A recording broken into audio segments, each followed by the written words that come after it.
Alors, bonjour Sébastien, est-ce que tu peux te présenter, nous dire qui tu es et pour quelle société tu travailles? Bonjour, je m'appelle Sébastien Rousset et je travaille pour PowerRun depuis maintenant un peu plus de 3 ans. Et PowerRun, qu'est-ce que c'est pour ceux qui ne le connaissent pas?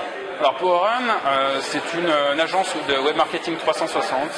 On a deux pôles. Un pôle qui est plus vraiment d'agence et qui fait du conseil en stratégie, de la formation, notamment autour de l'acquisition de clients en ligne, au travers des réseaux sociaux ou pas.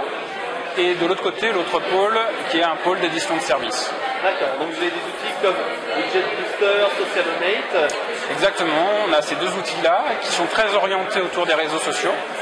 Et un autre outil qui est en cours, qui va sortir très prochainement, qui s'appelle License to Build, qui va aider un petit peu les startups à accélérer, on va dire, leur time to market, en fait, d'être prêts rapidement sur leur marché.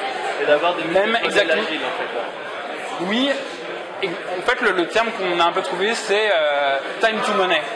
C'est de réduire le temps entre la montée du projet et la récupération de l'argent de leurs premiers clients. D'accord. Alors, justement, on parle de monter un projet. Si en 2012, on veut monter une structure, se lancer, ou tout simplement vendre ses produits et services, qu'est-ce qu'il faudrait faire? Quels sont tes deux conseils que tu donnerais pour réussir dès 2012 et quelles sont tes prédictions pour cette année à venir? Qu'est-ce qui va se passer selon toi? Alors mes deux conseils, le premier conseil, ce serait de monter une boîte pendant que c'est la crise. Tout simplement, en fait, le marché il va être tellement rude que si on arrive à percer pendant cette période-là, dans les périodes qui vont être un peu plus fastes, ce sera que du bonheur. Ouais, parce qu'on aura connu la crise, on aura appris à économiser, à être efficace, à être pertinent. Exactement, on aura appris vraiment à savoir établir correctement son canal d'acquisition de clients, vraiment évaluer son ROI, et donc après, ce sera vraiment beaucoup plus facile dans les périodes un peu plus fastes. D'accord, ça c'était le premier conseil. Ne pas hésiter à se lancer, même si la conjoncture est plus difficile. Et le deuxième conseil, c'est d'éviter de partir sur des projets, j'appelle ça des concepts bisounours. C'est-à-dire, j'ai envie de monter un truc qui va satisfaire ma mère, mon petit frère, des grands comptes et tout ça. Bon, il faut savoir être rationnel, évaluer réellement des marchés, le potentiel, se confronter très rapidement avec des potentiels clients pour évaluer véritablement le projet et pas passer ce que j'appelle dans l'effet tunnel, c'est partir sur un projet, développer pendant un an, se confronter au marché et boum, là c'est le carnage, il y a 0 personne, le marché qu'on pensait n'existe même pas. Donc, le produit révolutionnaire n'est pas si révolutionnaire. Exactement. Ou alors il répond à une demande mais que les gens ne sont pas prêts à payer pour cela. Exactement, c'est vraiment se confronter le plus rapidement aux clients. Donc faire une bêta le plus rapidement possible, un peu comme Bestcom qui dit on fait d'abord un premier truc qui a la majorité des fonctionnalités, puis après on la fait évoluer, c'est ça? Alors, oui, en tout cas, pour moi, dans une bêta, dans une première version, parce que le mot bêta un petit peu, je trouve un peu passéiste, dans une première version qu'on délivre au client, pour moi, il faut dès ce moment-là le faire payer. Ah oui, dès le départ. Dès le départ, parce que la valeur... Oui, le passage après va être facile, les gens ne percevront pas la valeur ajoutée, il ne faut pas trop donner dès le départ. Non, pas forcément, c'est-à-dire qu'à partir du moment où on a des clients qui payent, on est assuré de rendre un service dont on a un vrai besoin. Parce que si on fait une bêta où on se retrouve avec 800 personnes qui testent un produit et qu'on me dit mais non, ça y est, on va sortir la V1 avec les différents packages des offres, et que là on se rend compte que sur les 800 personnes, il n'y en a aucun qui prend. Aïe, est-ce que le besoin était vraiment... On a bien répondu à ce besoin-là. Donc pour moi, c'est le plus tôt possible, tu te confrontes au client et tu le fais payer. D'accord, c'est que c'est une bonne... Quitte à le faire payer des sommes un peu plus réduites, mais le plus dur en fait, le geste le plus dur que tu peux obtenir d'un client, c'est qu'il sorte sa carte bleue et qu'il paye ton service. Ouais, tout à fait, ça avec un euro, ça l'oblige à utiliser le produit, à pas juste s'inscrire et puis à se dire exactement. Plus tard. Exactement, le fait que quelqu'un paye l'incite fortement à exploiter au maximum ton service, à exprimer des besoins auxquels tu n'aurais pas forcément pensé et qui ont une grande valeur pour ton client. D'accord. Ça, c'est donc tes deux conseils. Et tes deux prévisions pour 2012, qu'est-ce que ça serait? Qu'est-ce qui va se passer selon toi? Alors, à la fin du monde en 2012? Non, une des grandes tendances qui est déjà émergée en 2011 et qui est le cloud, les applications de plus en plus vont se déployer dans le cloud et de plus en plus en fait il va y avoir des marketplaces d'applications vont être extrêmement fortes pour générer des inscrits sur tes services. Donc la marketplace de Google elle devient clé. On voit par exemple quand tu as un compte Google pour ton entreprise, tu vois tout un panel d'applications que tu peux greffer. Tu as tout plein d'autres. Facebook avec le Social Graph, etc. Tout à fait, mais là on va dire dans un système un petit peu B2C, mais même dans le B2B, il y a des marketplaces qui se développent. Salesforce, exactement, la marketplace de Salesforce, qui démontre que les applications, elles se font dans le cloud pour délivrer plus vite. Et en même temps, il faut accéder directement et très rapidement à des clients, et c'est par ces marketplaces-là. Donc le développement du cloud avec les marketplaces, c'est la première prédiction pour 2012. La première prédiction. Et la deuxième prédiction que je vois, qui ne me concerne pas forcément directement, mais c'est tout ce qui touche à la télé connectée. De plus en plus, enfin, c'est criant que voilà. La télé et le web vont se rencontrer, vont se marier. La télé sera un énième support à Internet, mais au cœur du salon. Donc on aura notre télé qui est connectée à Internet avec un iPad éventuellement à côté et un téléphone portable dans notre main qui fera office de montre ou quelque chose comme ça. En fait, on va avoir un écran supplémentaire.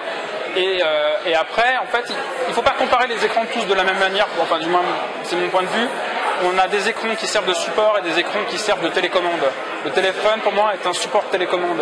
Un iPad est un support de télécommande, même de consultation, mais je commence déjà un petit peu, enfin même moi, je prends mon iPad pour consulter des informations peut-être en relation avec ce qui est dit sur la télé, ou même piloter mon iPad pour basculer d'une chaîne, ou voilà. C'est les interactions avec les supports elles sont différentes. Donc pour moi, la télé est un écran supplémentaire. Donc ça, c'était les deux grandes annonces. Et la troisième, c'était de l'automatisation avec la relation sociale. Un petit peu, on a recueilli des fans sur Twitter, sur Facebook. Maintenant, qu'est-ce qu'on en fait? Par exemple, l'outil SocialObate pour engager la conversation, la maintenir et automatiser tout ça. Alors, effectivement, de plus en plus, les sociétés qui cherchent à animer leur communauté, à acquérir des clients, se voient face à des quantités monstrueuses de followers, de fans, et ils peuvent mettre toute une batterie de community managers. Ça devient extrêmement compliqué de tout gérer. Et coûteux, effectivement.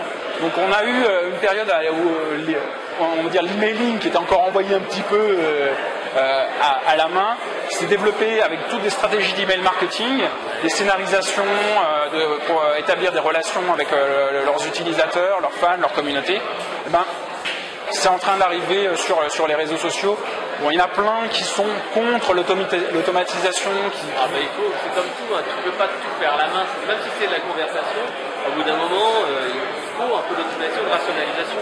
En fait, il faut bien distinguer que les outils que les gens nous présentent, comme par exemple SocialObate qui est un assistant sur Twitter, ne reste qu'un outil.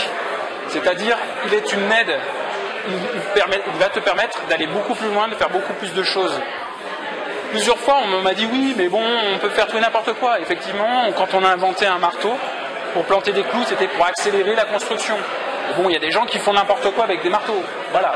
Un outil, il ne permettra d'exceller que si on l'utilise bien. Donc c'est important, certes d'automatiser, mais de le faire intelligemment en gardant une dimension humaine. En fait, la première chose que nous, quand on a avec les clients de SocialObate, la première chose, c'est on leur demande quels sont vos objectifs. Ouais, à partir de là, va découler toute ta réflexion d'engagement que tu vas pouvoir semi-automatiser pour pouvoir gagner du temps sur les réponses que tu vas pouvoir récupérer et les conversations que tu auras pu initier avec les gens en ligne. L'envoi de messages, valeur, ça. L'engagement, l'établissement d'une relation, c'est une valeur qui est incommensurable. Tout à fait. Alors, si justement on veut en savoir plus sur tous ces outils, on va sur quel site internet, dis-moi? Pour Socialomate, en fait, socialomate.com. Alors, ça s'écrit comment, Socialomate?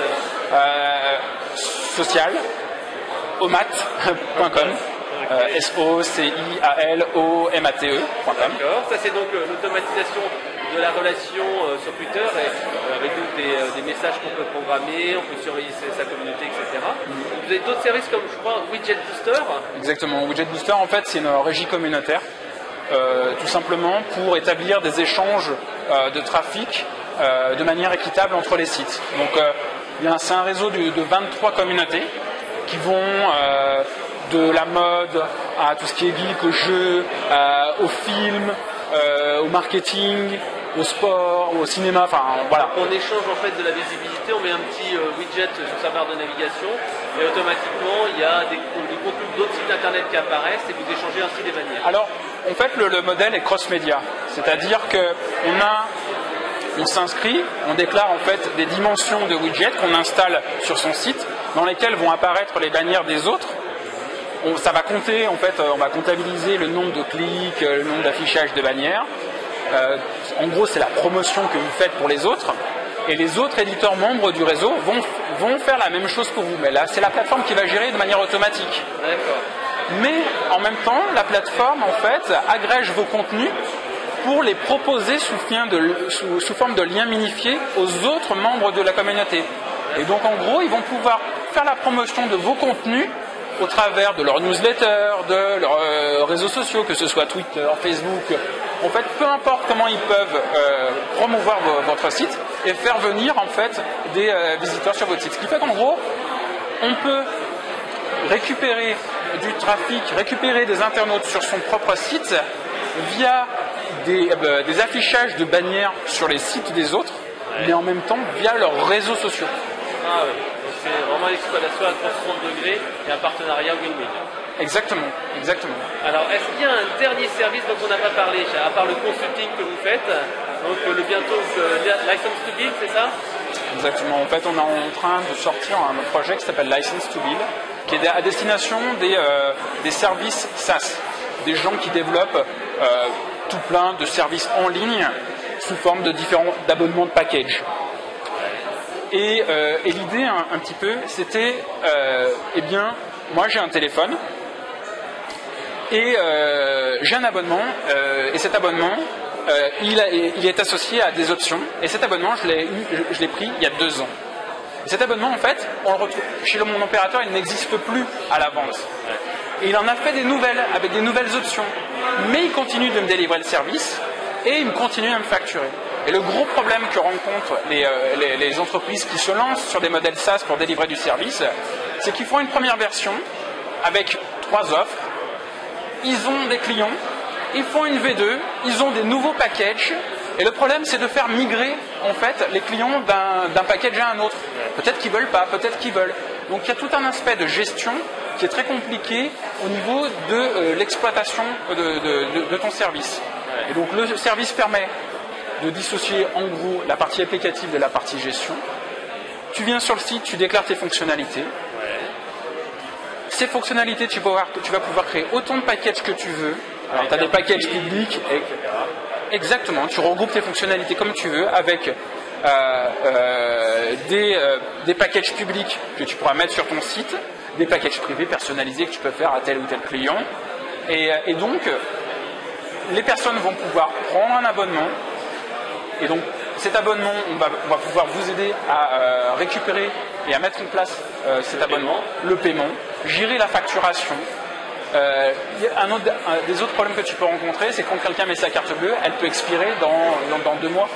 Qu'est-ce qu'il faut faire? Il faut la relancer, pas la relancer. Donc, tu as tout plein de problématiques. Quand tu te lances sur le web à développer un service SaaS, tu as plein de problématiques. Des problématiques de construction de package, parce que les premiers packages ne sont pas forcément les bons packages, parce que tu as évalué que tes clients préféraient différents tarifs, préféraient des regroupements de fonctionnalités différentes. Tu as vraiment plein de problématiques. Tu as la problématique de greffer.